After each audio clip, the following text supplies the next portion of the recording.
నమస్కారం, welcome to Suman TV. నేను గీతాంజలి. ఇవాళ మనతో పాటు ఉన్నారు విశిష్ట అతిథి డాక్టర్ మహర్షి రమణ యోగిలాల్జీ గురువు గారు. నమస్కారం గురువు గారు. అమ్మా, యాక్చువల్గా వరలక్ష్మి వ్రతం అంటే ఏదేదో చేస్తుంటారు. ఏదేదో కాదు, మీకు వీలున్నంత వరకు కమలం పూలు తీసుకొచ్చి పూజ చేయాలి అమ్మవారికి. మందార పూలు తల్లో పెట్టుకోవాలి. అమ్మవారికి గులాబీ రంగు, ఎరుపు రంగు అంటే ఇష్టం.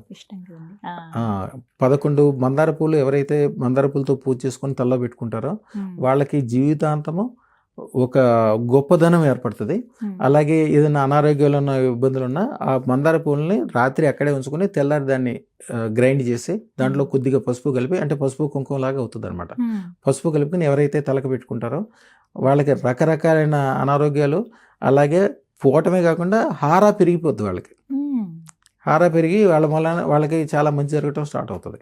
వరలక్ష్మి వ్రతం రోజున పాటించాల్సిన నియమాలలో మెయిన్గా ఇది ఒకటి. మందార పూలు ఎట్లయినా సంపాదించాలి వాళ్ళు. రేఖ మందారం అండి, ముద్ద మందారం, ఏదైనా ఒకటే. రేఖ మందారం అయినా పర్లేదు, ముద్ద మందారం అయినా పర్లేదు. కొంతమందికి మందారాల్లో ఇప్పుడు రంగులు కూడా వస్తున్నాయి, తెలుపు అవన్నీ కూడా. తెలుపు ఉంటుంది, లేత గులాబీ ఉంటుంది. వేరే ఏమొచ్చినా కూడా వాటిని కుంకుమ నీళ్ళలో ముంచి లేపాలి, రెడ్ కలర్ వచ్చేటట్టు.